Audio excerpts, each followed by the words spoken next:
All right, everybody, welcome to Math with Grace. Today we're going to be going through Algebra 1, Unit 1, Lessons 1 through 5.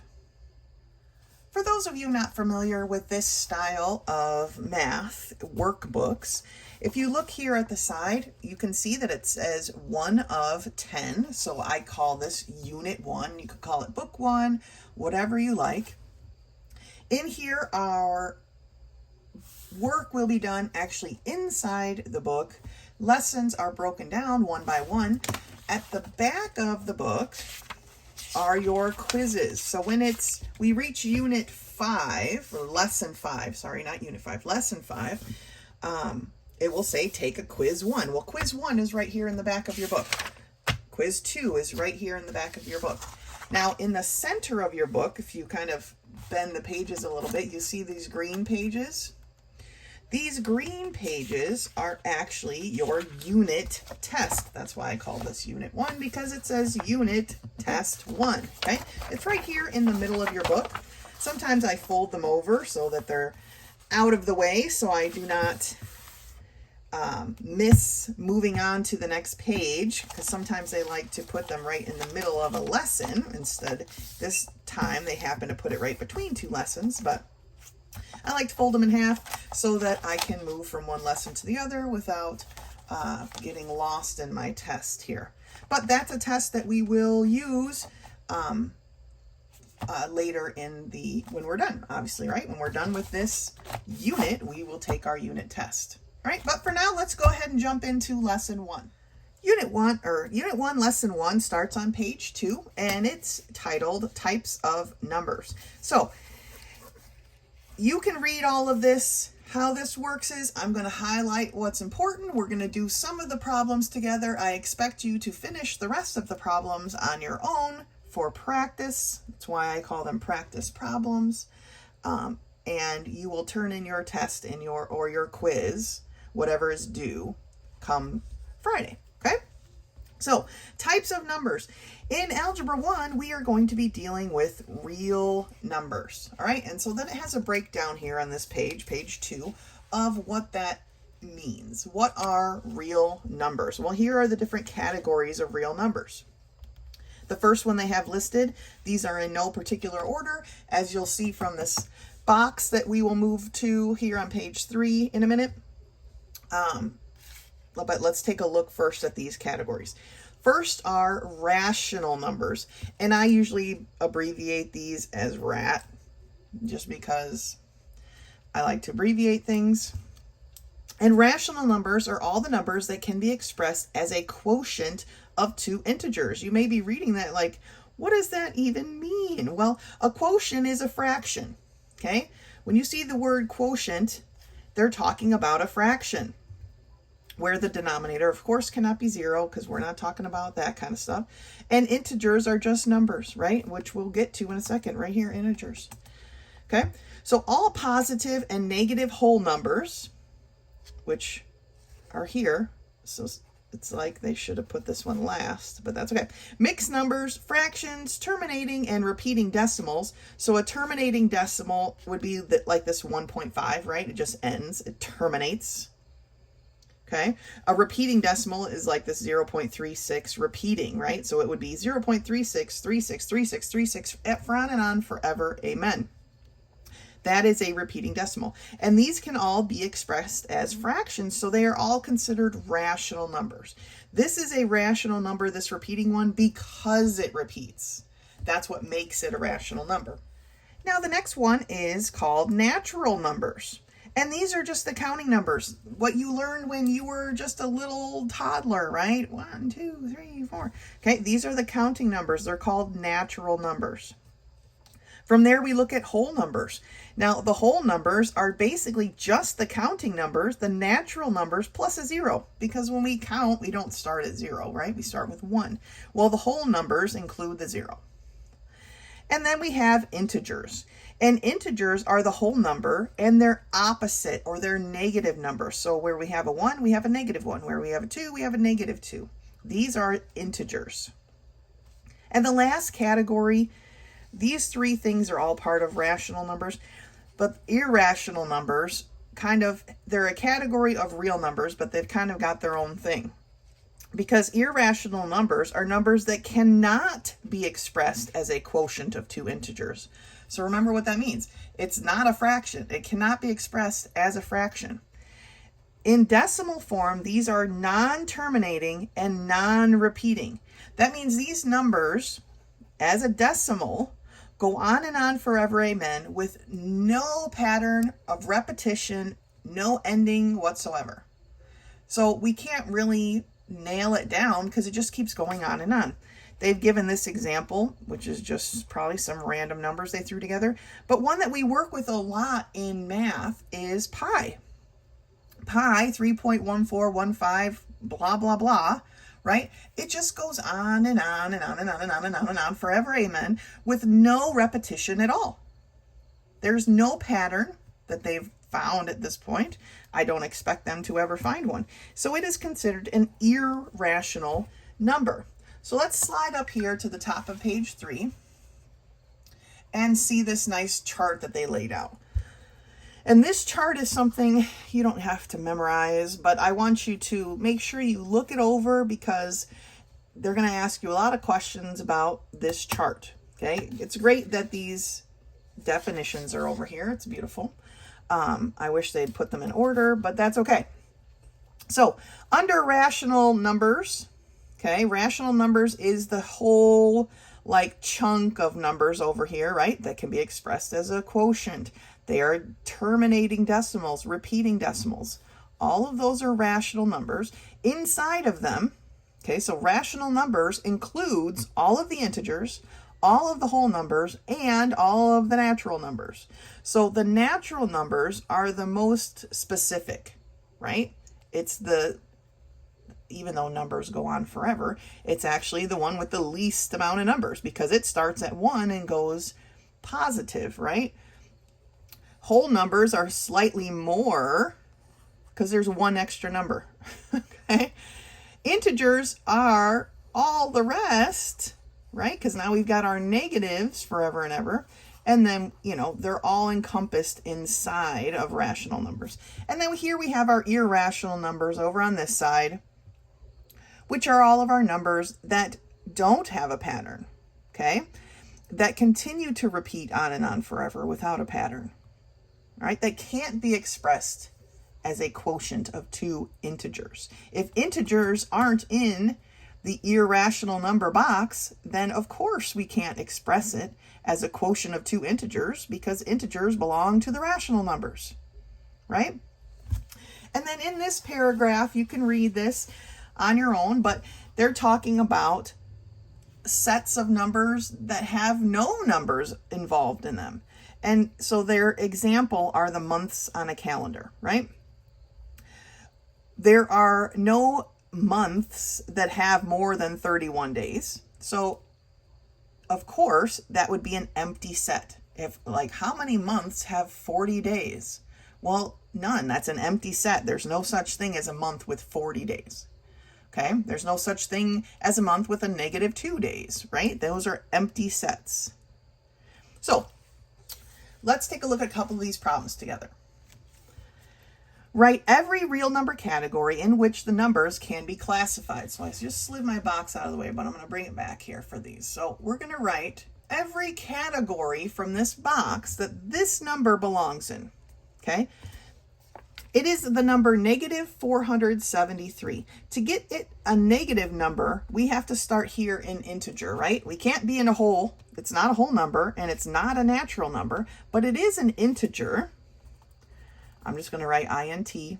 I like to abbreviate things, okay? And if it is an integer, then it's also a rational number, all right? If it is an integer, it's also a rational number. So let's take a look at number 2 then, 0. Well, we know 0 is a whole number. Not really any way to abbreviate that. If it's a whole number, it's also an integer. If it's an integer, it's also a rational number. So that's how they want you to do these, okay? Let's take a look at one more. Number 3, 1 over 2. That's not a natural number. When we count, we don't say 1/2, right? It's not a whole number because it's still not a counting number with a 0. It's not an integer. It is only a rational number. It is a it's a quotient of integers, right? Of integers. So it is a rational number and a rational number only, okay?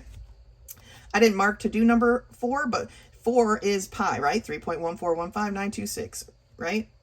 It goes on and on forever, amen, with no repetition. So it is an irrational number. IRR is how I usually abbreviate them. If you want to write them out, that's fine as well. Make sure when you're doing your tests and quizzes that I can read your handwriting, okay? So you'll finish the rest of those problems yourself, but let's take a look at number 9 here.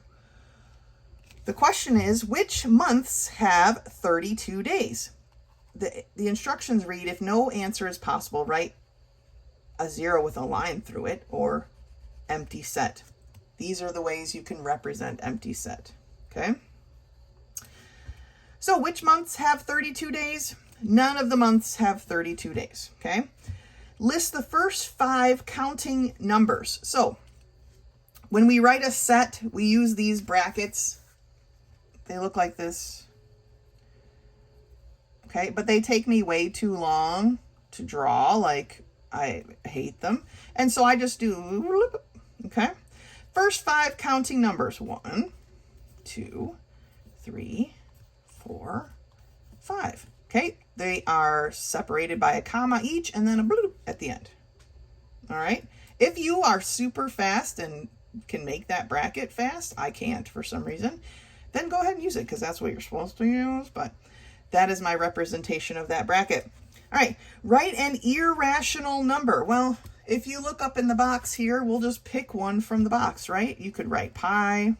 You could write the square root of 3. There's many of them, but let's just, pi is usually the easiest one to go to, okay? Then there's a couple more problems there. But that's pretty much it for lesson 1. Go ahead and finish off the problems in the lesson 1 section. There's more on the next page. And pause the video, go ahead and finish those, and then jump back in here for lesson 2. Lesson 2 begins on page 5, and it's titled Graphing Real Numbers, Absolute Values. Because it has 2 titles, we are going to be learning more than one thing in this section. We're going to be learning about graphing real numbers, and we're going to be learning about absolute values. But we're starting with their graphing. So it says the value of any real number can be visually shown or graphed using a number line. Okay, to graph a number, a dot is placed on the number line that corresponds to the value of the number. So this is a number line. I'm sure it's something you've used quite a bit, right? We have our 0 in the center of this one. Well, not really in the center, right? But here's our 0.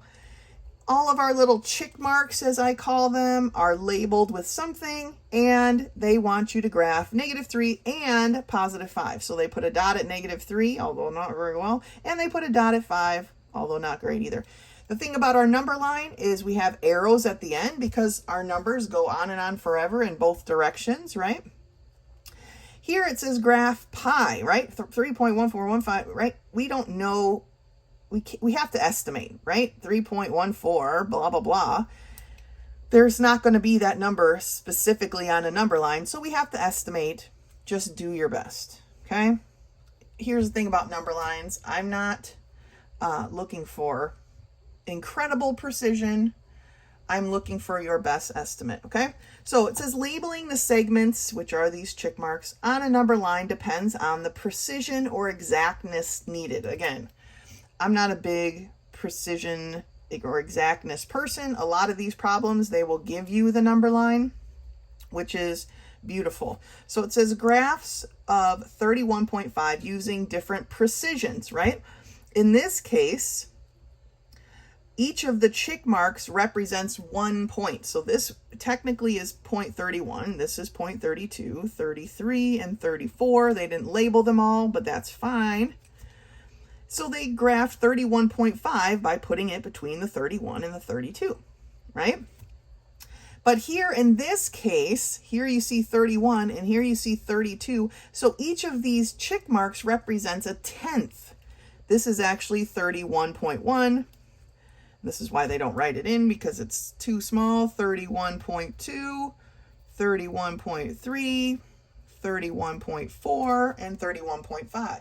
Because of the precision of their number line, they're able to put the dot exactly on a check mark, right? Or, well, as best the computer could print one there, right? Where here they had to put it in between. So technically this is more precise because it's on an actual check mark labeled for it. If this was me, if they asked me to do this, this is how I would do it. And this is how I do it moving forward for many of my classes. I always make sure I include a 0. And then I would have put a 31.5 right here and put a dot. Because we know that 31.5 is a positive number, therefore it's going to be to the right side of the 0. And to me, that's good enough. Like I said, I'm not a super number line person, but that's okay. Moving forward. The labeling of a number line also depends on the size and range of the numbers being used. So let's take a look at what they mean by that. Here they want you to graph 110. So they have their number line and they've gone by tens. So they've numbered a couple of check marks around it and they've gone by 10, multiples of 10, right? But here they want you to graph 10 and 90. And so they still went by multiples of 10, but they had to put their check marks a lot closer together, right? These are kind of far apart. Here they had to put them a lot closer together. Maybe you're wondering, well, Mrs. Howell, how would you have graphed 10 and 90? Well, here's how I would have done it. I like to have my 0, okay? I liked my 10 because that's what it needed. Here's my 90. Boom. That's how I would have graphed it. And if I saw this on one of your test papers, I'd be like, thumbs up. Okay? But a lot of them, they give you the little graph. So let's take a look at number 1 and 2. They want you to graph negative 67.5 on each line. So line number 1 and line number 2. Now, if this was a positive 67.5, right? We know that positive numbers fall to the right of 0, and we would have gone, if you were counting, you'd get to 67, right? And then you would get to 67.5, and you would put your 0, or your dot, sorry. This is a negative number, and so a lot of people tend to forget when we're working with negative numbers, they're first thing, they're to the left of the 0. But when we're counting, we're going from right to left. So 65, 66, 67. See, we're constantly moving to the left. So our 67.5 is going to be farther to the left than the 67. Okay, because negative 67.5 is farther away from 0 than negative 67. Okay, so try to remember that when you're dealing with negative numbers. Okay, so on line number 1, our dot would go right here between the negative 67 and the negative 68. Now on this one, number 2, it's a little bit less precise, right? It's less precise of a number line, kind of like the ones that I like to draw. But we still need to find negative 67.5. Well, here's our negative 65, and the next marking is at negative 70. Well, negative 67.5 is about halfway between negative 65 and negative 70. So we would just put a dot right there. Okay? Let's turn the page. Now at the top of page 6, now we're going to get into our absolute values. Okay? And it says here that the absolute value of a number is its distance away from 0. So 4 and negative 4 are both 4 units away from 0. They both have an absolute value of 0. So regardless of whether a number is positive or negative, its absolute value is always a positive number. And we can remember that because distance is always positive. You can't go a negative distance. You might go backwards, but you're still moving in a positive distance. It's just behind you, okay? There's no such thing as a negative distance. It does not exist. So here are the rules of absolute values. An absolute value is represented with these kind of lines, these bars on both sides, okay? Like a number in jail. So the absolute value of 6 is equal to 6. 6 is 6 distance from 0, okay? The absolute value of negative 6 is 6. It is 6 steps away from 0, right? Distance is always positive. So it says then that the absolute value of n representing any number that you choose, is always the positive of that number, okay? It's always that distance away from 0. So the absolute value of 100 is 100. The absolute value of negative 275 is 275, okay? How far away is it from 0? That's what we're looking for. And how they like to talk about that, I'm sliding up here, is in opposites, right? Every real number except for 0 has a twin that has the same absolute value. It's called its opposite, right? Negative 7 and positive 7 are opposites. They are the same distance from 0, so they are called opposites. All right, so whenever you see the book ask you, what's the opposite of blah, blah, blah, that's what they're talking about. So let's do a couple of these problems then together. Number 3. What is the absolute value of 51? How far is 51 away from 0? Well, it is 51 away from 0. What is the absolute value of negative 12? Well, negative 12 is 12 steps away from 0, so its absolute value is 12. Let's do this fraction here. What is the absolute value of negative 3/8? Well, negative 3/8 is 3/8 from 0. Okay, so its absolute value is 3/8. And so that's what they're going to ask you for the rest of those. Go ahead and work on those. For this next section of 3 problems here, it says write the pairs of numbers that have these absolute values. So it's asking you, what numbers are 17 steps away from 0? Well, a positive 17 and a negative 17. What numbers are 5 steps away from 0? A positive 5 and a negative 5. Okay? All right, finish those and then we'll move on to this next page. So at the top of page 7, it says absolute values and expressions. Remember, expressions are just including a positive or negative or multiplying or dividing, okay? So it says to evaluate an expression that contains absolute values, find the absolute values first and then simplify. So here they have 2 problems. I'm not really digging how they set this up. And so then they did each problem on each side of like their explanation. So the first problem is the absolute value of 16 plus the absolute value of 43. First, we're going to evaluate those absolute value expressions. The absolute value of 16 is 16. The absolute value of negative 43 is 43. Now that we've done that part, we can just simply add them together to get 59. The other problem that they have over here is the absolute value of negative 69 minus 38. We need to solve this part first, okay?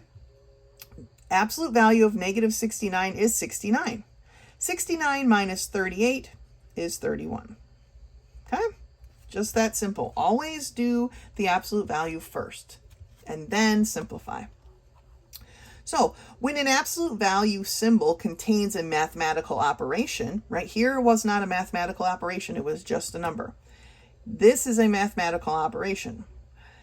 When this is inside an absolute value symbol, now we have to actually do this part first, okay?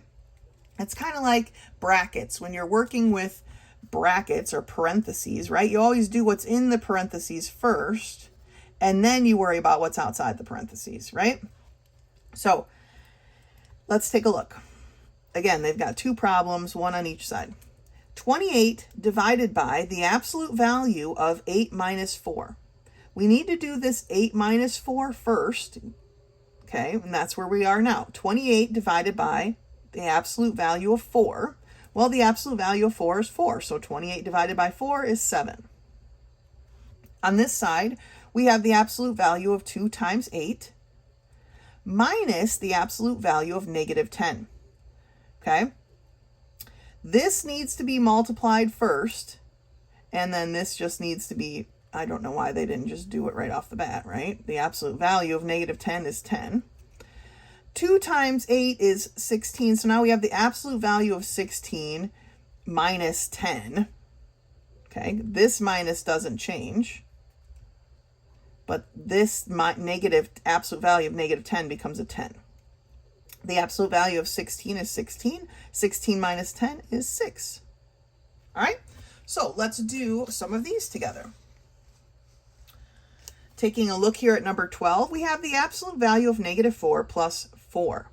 Okay, let's solve the absolute value part of each of these. The absolute value of negative 4 is 4. The absolute value of 4 is 4. So now we end up with 4 plus 4. 4 plus 4 is 8. Okay, and that's our answer.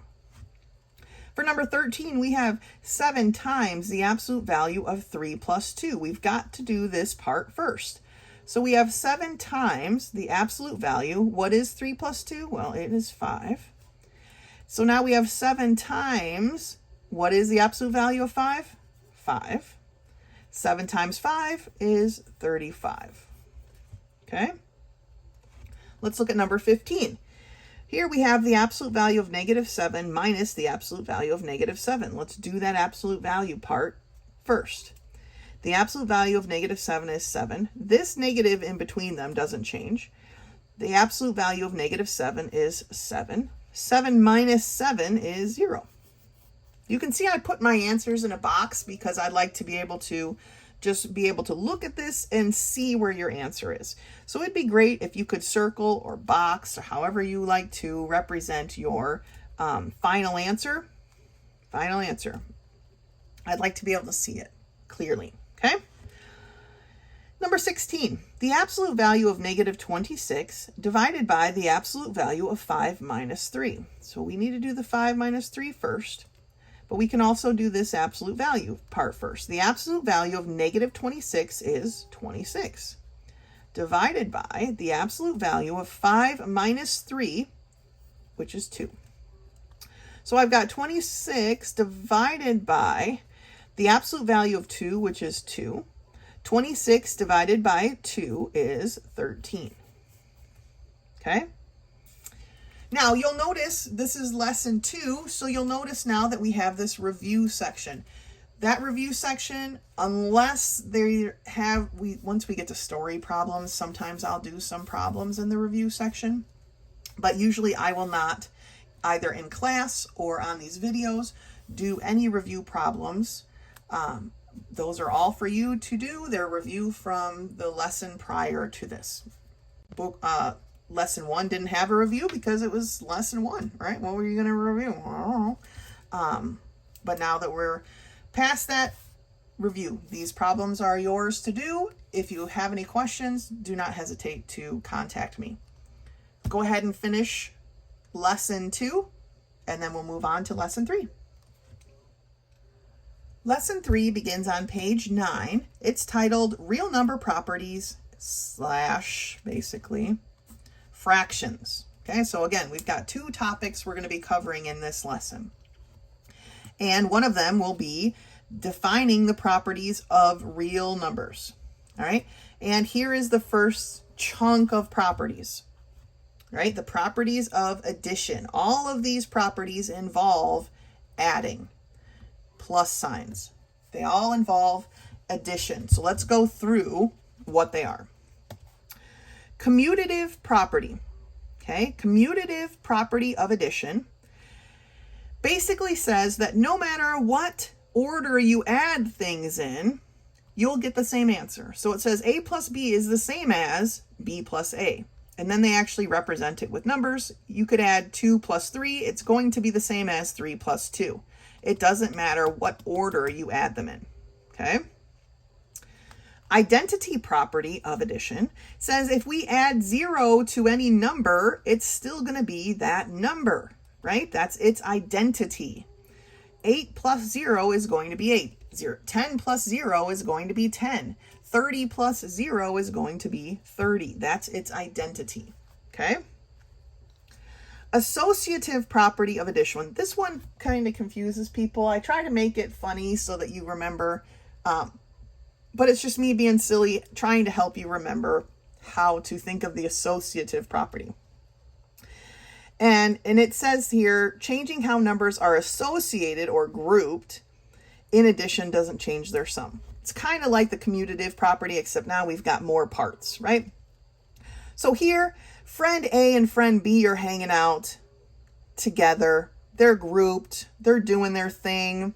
And then here's friend C on the outside, right? When we add them all together, we're going to get the same thing as here's now B and C are hanging out. B really gets around, right? And A is on the outside. But it doesn't matter. They added up, they will be the same thing. It doesn't matter who they are associating with, okay? That part doesn't matter. They still will all add up to be the same thing. All right? So I like to think of it as, you know, hanging out. They're hanging out over here now and they're hanging out with somebody else. But it doesn't matter. It'll still add up to be the same thing. Okay? Inverse property of addition. The inverse property basically saying that adding a number with its opposite will always result in 0. Remember, we talked about opposites. 7 and -7 are opposites. When we add those together, we get 0. Any number added with its opposite will give us 0. Okay? Those are the properties of addition. Let's take a look at some of the problems they've given us to review those. Okay? Number 1, 6 plus the quantity 12 plus 7, and I say quantity when I see those parentheses, and I usually do this because I want us to understand what I'm talking about, is equal to the quantity 6 plus 12 plus 7. Here I've got my 12 and my 7 are associating together, but here my 6 and my 12 are associating together. But it doesn't matter how they associate, okay, because they are going to be added up to be the same thing. So this is the associative property of addition, okay? Properties of addition, the POAs. You can abbreviate the property of addition with a POA. This part I need to see though, okay? Number 2, 8 plus -8 equals 0. 8 and -8 are opposites. So this is the inverse property of addition. Okay? I need to be able to read your handwriting just like you can read mine. A couple more there for you to look at. Now, at the bottom of the page here, they want us to write the missing numbers. Okay? Write the missing numbers for each of these equations, then write the name of the property that it illustrates. Number 5. 4,897 plus some number is going to equal 4,897. If we have the same number, we have its identity, then we added nothing to it, okay? And when we add nothing to something, it's the identity. My book slipped on me. Identity property of addition. Okay? Number 6, 45 plus the quantity 21 plus 5 equals the quantity blank plus 21 plus 5. Okay. Here, I've got 45 on the outside being ignored by his friends 21 and 5. Here, I got 21 associating with somebody. 5 is now left out. Well, that 21 is now associating with the 45. And this is the associative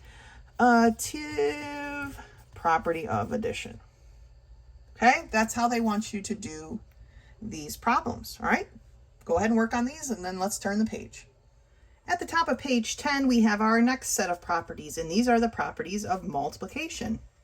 They're extremely similar to the properties of addition, except this time, obviously, we are going to be multiplying instead of adding.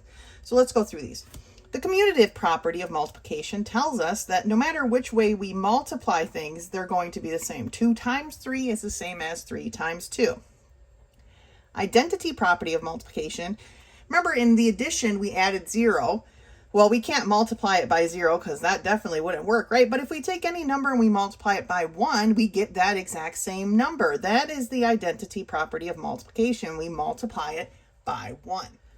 The associative property of multiplication is very similar to the addition one. Here, A and B are associating with C on the outside, but then here, B and C are associating with A on the outside, but it doesn't matter how they're multiplied, in what order, they will be the same answer, okay? The zero property of multiplication is actually multiplying something by 0 because any number multiplied by 0 is 0. And then the inverse property of multiplication is if we multiply any non-zero number by its reciprocal, remember reciprocal means we flip it upside down, so the result will be 1. So in this case, we take 7 and then we take the reciprocal of 7, which is 1 over 7, and we multiply them together and we get 1. All right, so let's do a couple of these problems together. Write the name of the property each equation illustrates. I want to make sure my properties can still be seen. So like right about there. All right. Number 9, 25 times 1 equals 25, right? Well, when we multiply something by 1, we are doing the identity property of multiplication. Okay, these are the POMs. Last time it was POA, property of addition. Now we're on the POM. 12 times 1 over 12, or its reciprocal, equals 1. That is our inverse property of multiplication. Okay? Now let's take a look at the bottom ones here. It says write the missing number for each equation, then write the name of the property it's illustrating. 16 times what is going to give me 1? Well, remember the inverse property was the one that you would end up equaling 1, right? So it's 16 times its reciprocal, or 1 over 16, equals 1, and that is the inverse property of multiplication. 368 times what is going to give us 0? Well, 368 times 0 is going to give us 0, and that is the 0 property of multiplication. Okay? Go ahead and finish those up, and then we'll switch over to page 11 and talk about fractions. All right, so the top of page 11 is all about fractions. It says here that fractions show a relationship between two numbers using division. The numerator is the number in the top. It's also called the dividend. And the denominator is the number at the bottom, or the divisor. Okay, the fraction bar is just the line that you draw in between. Division and fractions are the same thing. Okay, fractions show division, division shows fraction. This actual division sign is the fraction bar with a dot on the top and the bottom, each dot representing a number. So the 6 goes in the top, divided by 2 goes in the bottom, okay? That is literally what a division sign represents, is a fraction, okay? And then they also show here mixed numbers. Now we can have two types of fractions. We can have proper fractions, where the numerator, or the number at the top, is smaller than the number on the bottom, the denominator. Or we can have improper fractions, where they're the same, or the numerator is larger than the denominator. Okay, so let's look at a couple examples here on page 11. Example 1, convert an improper fraction to a whole or mixed number. Okay, so what they're giving us here is 18 divided by 7, or 18 over 7. So what we're going to do is basically just divide, right? How many 7s are in 18? Well, there are 2 7s in 18, right? 2 7s is 14. So 18 minus 14 leaves me with 4 extra pieces, right? 4 extra pieces of this pie. Well, I have 4 out of 7 left, okay? This denominator is going to stay the same. There's 4 pieces left out of 7, okay? And that's it. That's how we change it to a mixed number. Let's look at example 2. Convert a mixed number into an improper fraction, okay? For this one, we take the denominator times the whole number, or 3 times 5. That's what they have here. Plus, and then we add the numerator, so plus 2. 3 times 5 is 15, plus 2 is 17. Then we put that 17 over our original denominator. So we end up with 17/3. That's the improper fraction that is equivalent to 5 2/3. All right? It says here an equivalent fraction is a fraction of equal value, but with a different denominator. An equivalent fraction can be formed when a specific denominator is given. Now, these bit of information here actually pertains to the next page. That's one of the things that annoys me about these booklets. They do that quite a bit. It's like, oh, couldn't you just put that on the next page? But now we need to turn the page and see what they're talking about. So we are on page 12 looking at example 3. Find an equivalent for a given denominator. So 3 over 4 is equal to what fraction over 12? What number over 12? Well, to do this, we have to see, how did my 4 become a 12? What did we multiply our 4 by to get it to be a 12? Well, we multiplied it by 3, right? Well, if we're going to multiply the denominator by 3, we also have to multiply the numerator by 3. So 3 times 3 is 9, and that tells me that 3/4 is equivalent to 9/12, okay? They didn't write it neatly anywhere, but that is the answer. So, and then we can do the opposite of that. To reduce a fraction to its lowest terms, we divide the numerator and denominator by their greatest common factor. I'm sure you've had to do this in the past many a times, right? Reduce your fractions, simplify your fractions. This is all we're talking about right here. So here is our fraction, 18 over 24. What is their greatest common factor? Well, the greatest common factor is 6, okay? 6 goes into 18 evenly, 6 goes into 24 evenly. So we divide each of those numbers by 6 and we end up with 3/4. All right? And now that fraction is reduced to its lowest terms. Let's take a look at some of these problems. Number 19, convert to a whole or mixed number. Okay. 28 divided by, remember, a fraction is just like a division. 28 divided by 3. So how many 3's are in 28? Well, 3 times 9 is 27, right? So 3 times 9, that tells me there are 9 3's in 28. 27 is 1 less, so I have 1 left over, and I have that left over out of the 3. Okay, I've got 1 out of 3 parts left. So this can reduce to 9 1/3. All right, let's look at 22. Convert to an improper fraction. Remember, to do that, we're going to multiply 5 times 4, and then we're going to add 3. I like to put parentheses in because I want to make sure that I always do my multiplying first, right? Please excuse my dear Aunt Sally tells me I multiply before I add. 5 times 4 is 20.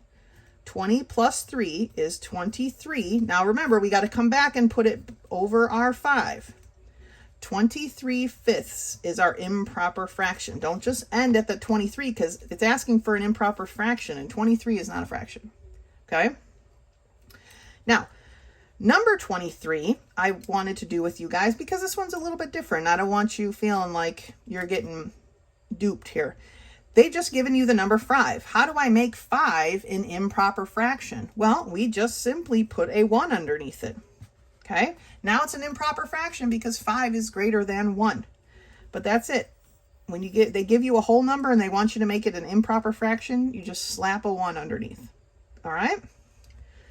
Number 25. Form equivalent fractions. Remember, equivalent means they're equal. So what did I multiply this 5 by to get it to be a 10? Well, I multiplied it by 2, right? So now I need to multiply my 3 by 2. 3 times 2 is 6, so I'm going to have 6/10 is my equivalent fraction. 3/5 is equal to 6/10. All right, last one, number 28. Reduce to lowest terms. I have a 2 and I have an 8. 2 over 8. The only factors that go into 2 are 2 and 1, right? So how many 2's go into 2? There's only 1, 2, and 2, right? Can only go in one time. How many 2's go into 8? How many 2's are there in 8? There are 4. So that is our lowest term. Okay, 2 happened to be the greatest common factor because 2 was the smallest number. It's all it could be. Okay, for number 29, I'm not going to do it all out with you, but 8 is the smallest number, but 8 doesn't go into 12 evenly, right? So what are the factors of 8? Well, 4 times 2, sorry, is 8. So does 4 go into 12 evenly? It does, right? So 4 is our greatest common factor for this one. And they will be other ways that we will learn how to find the greatest common factor further into our books here.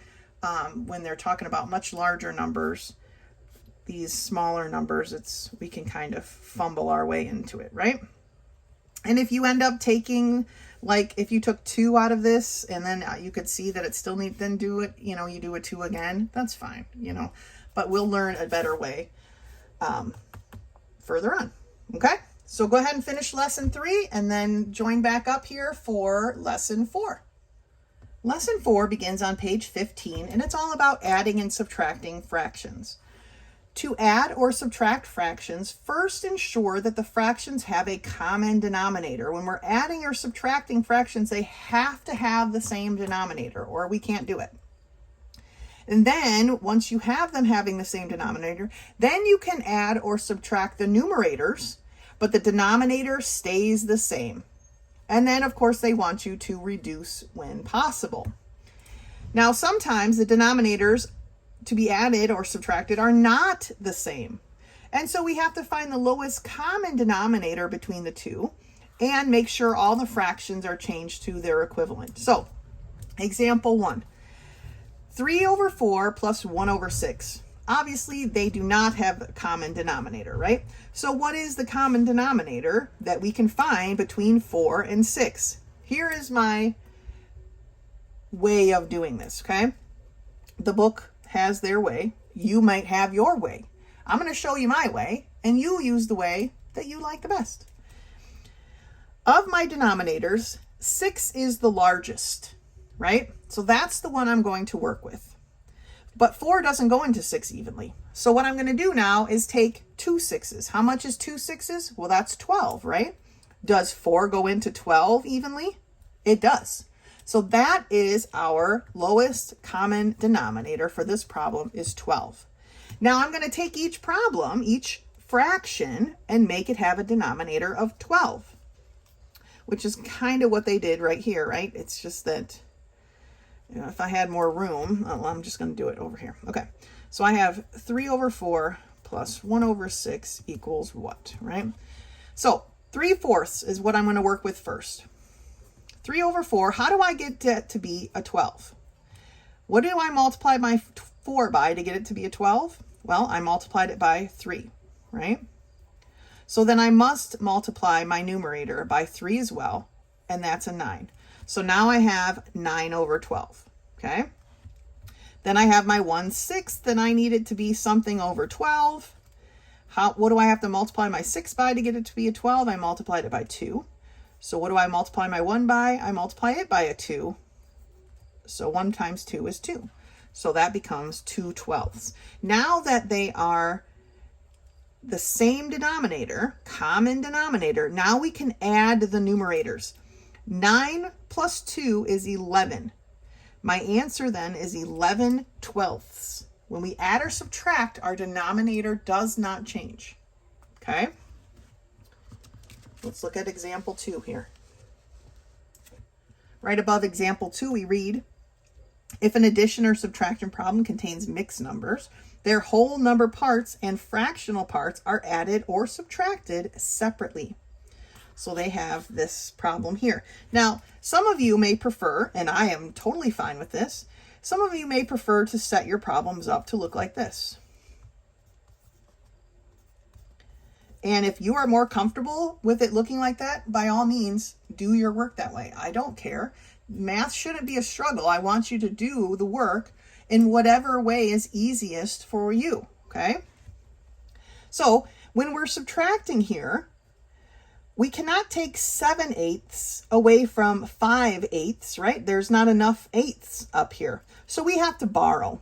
But when we borrow from a whole number, right, we're borrowing one whole. Well, that whole is 8/8. So we have to add 8 to the numerator. And so this becomes, instead of 5/8, we're adding a whole 8 more pieces, and it becomes 13/8. I'm just going to cross this out for now, because now I have my 13/8. Now I could subtract my 7/8, right? 13 minus 7 gives me 6/8. 3 minus 2 gives me a 1. But this fractional part can be reduced. They have a common denominator of 2, so we need to divide each part of this by 2. Not the 1. The 1 is done. The fraction is all that we're dealing with. So it becomes 1 3/4. Okay? So if you prefer to stack it like this, that's totally fine. If you can work with it this way, horizontally, then go ahead and do that. That's totally fine too. All right? Totally fine. All right, we're going to turn the page. There's another example on the next page. Example 3 asks us to convert improper fractions to subtract. All right, I'm on page 16, and I have 4 5/8 minus 2 7/8. Same exact problem, except this time, instead of subtracting the fraction from the fraction and the whole number from the whole number and having to borrow, what they did was they first changed them to improper fractions. Remember, they took the 8 times 4, which is 32. 32 plus 5 is 37/8. And they took this one, 8 times 2 is 16, plus 7 is 23/8. So they converted them first to improper fractions. And when they did that, then they didn't have to borrow. There was no borrowing necessary. But when you actually subtract them, this is what you end up with. So this is not a proper answer, okay? We don't, unless it asks us for an improper fraction, that is not an appropriate answer. And so what we have to do then is reconvert it back to a mixed number and reduce. So again, if you want to do it this way, then you can do it this way. If you want to do that problem like we just did on the other page, then do it that. I mean, I don't care which way you do it. I just want to make sure you know what you're doing and you're getting the right answer, okay? So there's just 2 different ways to do the same problem. Then it says here that converting whole numbers to improper fractions, and then we can complete operations sometimes when we have to work with whole numbers in this subtracting problem, okay? 5 minus 25/6. Okay? Remember that to make 5 an improper fraction, it would be 5/1. But here we needed to have a 6 in the denominator. So what do we then need to multiply it by to get it to be a 6? Well, to get this 1 to be a 6, we multiplied it by 6, right? Well, we've got to do the same in the numerator. 5 times 6 is 30. So we end up with 30/6 minus 25/6, and that equals 5/6. That is reduced completely, and so it is a proper answer. Okay, let's take a look at some of these fractions together. Add or subtract. Number 1, 1/5 plus 3/5. They have a common denominator, so they're perfectly set up. We add our numerator. 1 plus 3 is 4, and we stick our denominator under there, and we get 4/5. All right, let's look at number 4. 5/6 minus 4/9. These do not have a common denominator, okay? So we need to figure out what that is. 9 is our largest number, so that's where I'm going to start. 6 does not go into 9 evenly, so now I'm going to have 2 9s. 2 9s is 18. 6 does go into 18 evenly, so that is our lowest common denominator. Okay, 18. So I have 5/6 as what over 18? I want to make sure I have enough room here. Well, 6 times what gave me 18? Well, 6 times 3, right? So I need to take that 5 times 3, and that gives me a 15. Okay? Then I have 4/9, and I need it to have a denominator of 18. Well, we already know that 9 times 2 got us 18 because that's what we did earlier. So I need to take my 4 times 2. Sorry, this is kind of scrunched in there, and that gives me an 8. So I have 15/18 minus 8/18. Okay, now I can actually do the problem. So what is 15 minus 8? Well, that's 7, right? 7/18 becomes my answer. Okay, so I had to change each fraction to its equivalent form just with a denominator of 18. All right, let's look at number 6. 49/12 minus 9/4. Not common denominators. 12 is my largest number, and actually 4 goes into 12 evenly, right? So the 12 one doesn't have to, or the first one doesn't have to change, right? 49/12 stays the same, but let's figure out the equivalent for 9/4. So I've got 9/4, but I need it to have a denominator of 12. 4 times what gets me to 12? 3. So I have to take my 9 times 3. 9 times 3 is 27. So I end up with 27/12. 49 minus 27, 49/12 minus 27/12 leaves me with 22/12. Now, this is not reduced. It can be reduced. 22 and 12 have a 2 in common, so I'm going to divide the numerator and the denominator by 2. I don't want my equal sign right there. I want it right here. 22 divided by 2 is 11. 12 divided by 2 is 6. Okay, now we're at 11/6, but we're still not reduced all the way, right? I like to reduce it and then change it over to mixed number. You could have made this a mixed number from here, but I like to reduce it first. So the numerator is larger than the denominator, so I still need to convert this to a mixed number. So how many 6s are in 11? And I'm going to just kind of write my answer here because I'm running out of room. There's only 1, right? 2 6s would be 12, so there's only 1. But that leaves me with 5 pieces of 6 left over. Okay? I had 11 pieces of 6. I took 6 of them away, which gave me this whole big 1. So I had 5 pieces of 6 left over. All right? Let's look at number 9. I have 8 minus 5/3. This 8 you need to think of as an 8 over 1. 3, of course, is going to be our lowest common denominator, right? Because this is a 1. 1 goes into 3 evenly. So the minus 5/3 doesn't change, but I definitely need to find the equivalent of my 8 over 1. So I've got 8 over 1, but I need it to have a denominator of 3. I multiply the 1 by 3 to get there, so I need to multiply by 8 by 3, and 8 by 3 is 24. So 24 over 3 minus 5 over 3 gives me 19. Sorry, my other paper's sliding all over. Gives me 19 over 3, right? Now, I can't reduce this, like divide out anything, because 19 is a prime number, so there's not going to be any factors that they have in common, but I can change this over to a mixed number. How many 3s are in 19? Okay, 19 divided by 3, how many 3s? There are 6, because 6 times 3 is 18. So that tells me I have 1 piece of 3 left. So 6 1/3 is my answer.